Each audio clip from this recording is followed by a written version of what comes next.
Chapter 9. Wife It Out. I dream of walking outside a convention hall to see that it is snowing. Walking in the rural street behind, making footprints in the snow. I dream of being in a cafeteria, hungry.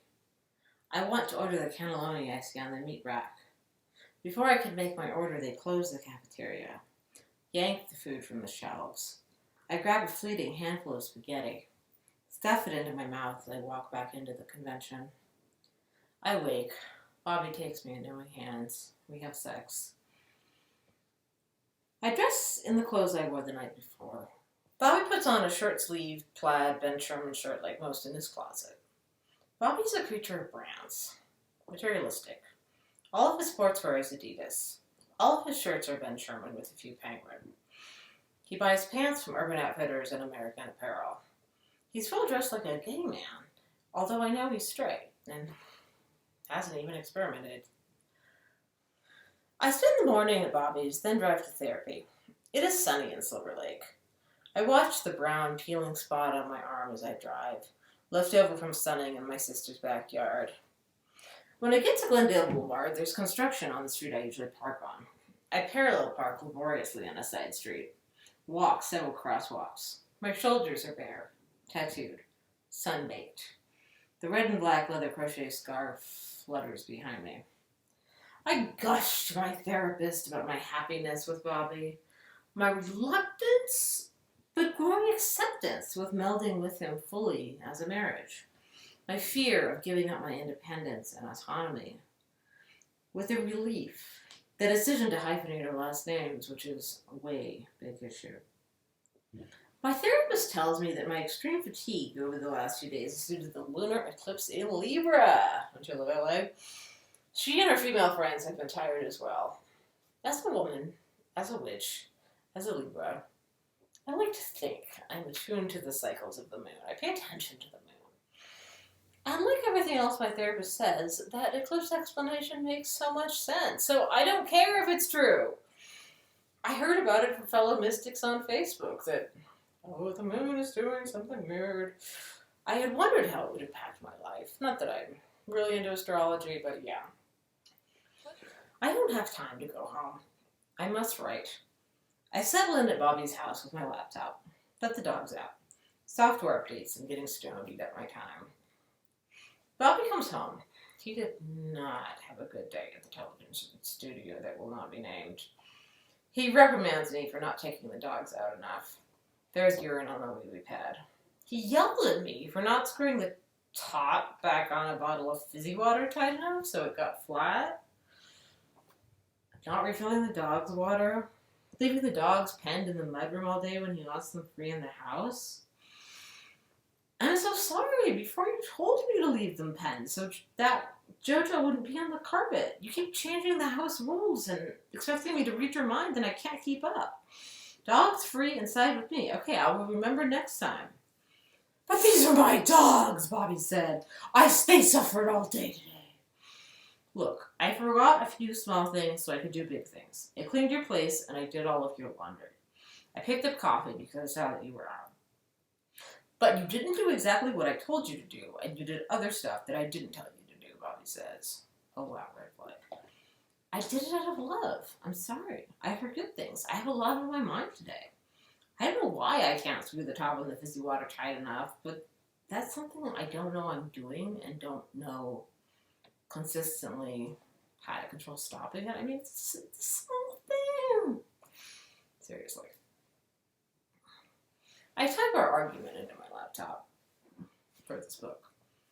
I'm almost caught up to the present moment in the live blogging. The tapping keys seem to irritate Bobby. Did you give them any treats today? Bobby asks angrily. Yes, I gave them treats. Don't be mad.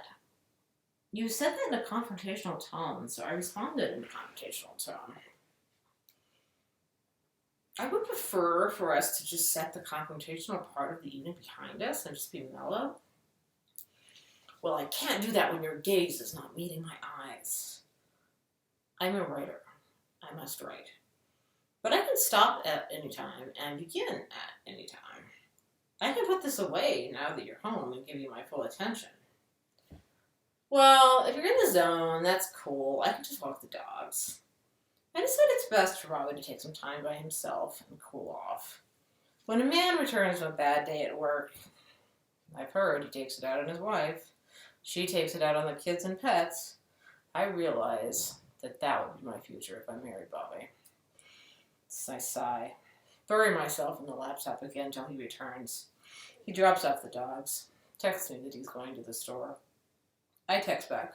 Okay. It's better for Bobby to go cool off. But I don't like this feeling of walking on eggshells. I went above and beyond today, cutting into my writing time out of love, buying him coffee. Bobby feels that I didn't take care of anything I was supposed to do, and instead did things I wasn't supposed to do. Like, I don't like the fact that he's making all the rules.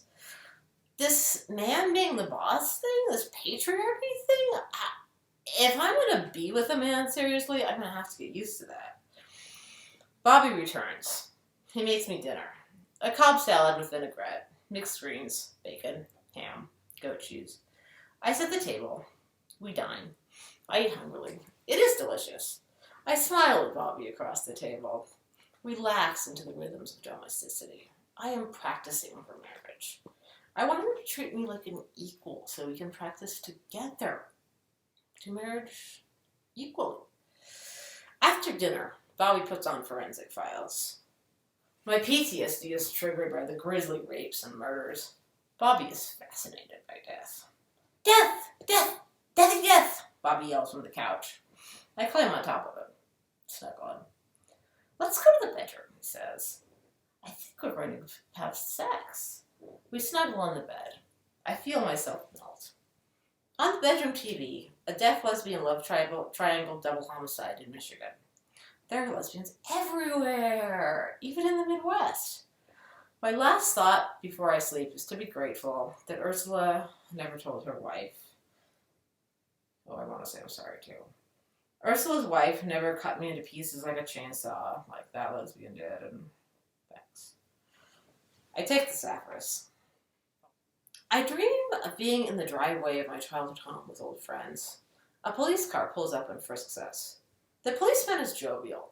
He does not find anything. I dream my parents' next-door neighbors have an elaborate climbing wall / trapeze set up in their front yard. We watch them jump and fly off the rungs. An old friend offers up the story that one of the climbers jumped hard on his wife when she was angry and she divorced him. I wake to Bobby and the dogs curled around me on the soft beige sheets. He offers his rough face. I kiss it again and again. Wasn't there a rom-com called Must Love Dogs? I ask. Well, I do. What does it say on your Match.com dating profile? Is your tagline, Must Love Dogs? No, he says. I do not pry further about his online dating activities. After Bobby's divorce, he dated several women he met on the internet. I know that he's embarrassed about this. I do tease him about online dating sometimes. Bobby gets up to walk the dogs. I stay in bed for a moment, smelling myself. I rise, brush my hair. The granny hair skunk streak is growing larger, brighter. I put on Bobby's Old Spice Swagger deodorant. It's the same deodorant I wear at home. I feel like our pheromones are more compatible if we wear the same deodorant. I mean, Ellie woo woo. But I like men's deodorant. I like this one. Swagger claims to smell like confidence. I want to smell like confidence. I want to smell like a confident man, drenched in perfume, kind of like a drawn Draper fantasy. I put on Faithful Misfits leggings, a gray tank top with a spidery tree, the Ecuadorian scarf. I do my makeup in that lots of makeup that looks like no makeup style that Bobby likes. I personally love the white stripes contrast of white and black hair and red lipstick. I strive to look like the White Stripes maiden aunt. Does anyone remember the White Stripes? Bobby and his mother do not like the red, black, and white look. I'm willing to take direction from them. I put on light pink gloss.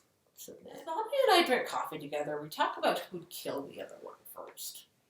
Romantic, right? Both of us claim we never would because we trust and love the other too much.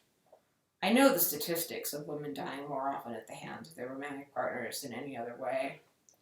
Bobby claims, women kill men for their life insurance sometimes. I've lost one true love. I can't lose another, I say. I know that I will outlive him. Women live longer than men. Be a double widow. Part of me hopes I die by his side 30 years from now and he outlives me. I don't.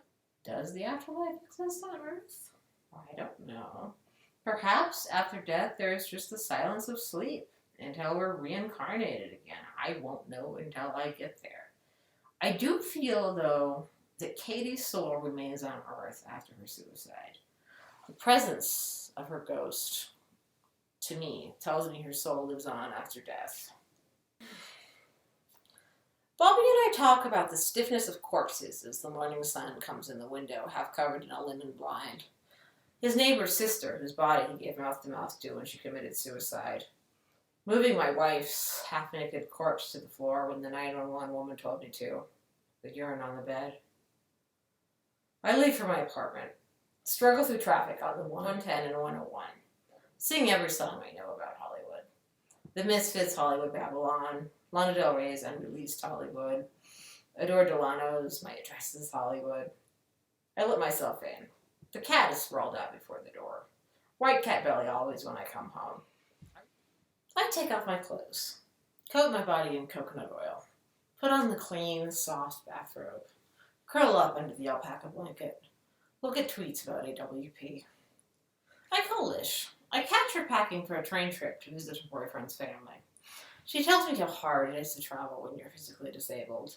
She has to bring her service dog. She's worried about vomiting or appearing sick in front of Roland's parents. Lish and Roland are staying with his folks. The THC pills are helping her. Her results in recovery, kind of, allowed this trip. I so hope she will have the magical recovery that I did from cannabis. I mean, it does a lot. I was in the hospital 10 times in 2013. I started smoking pot every day in February of 2014, which is my sobriety date. I mean, immediately I got sober from alcohol, all other substances, I mean, except psychos I have to take, and stayed sober. And I am still sober to this day, 2019.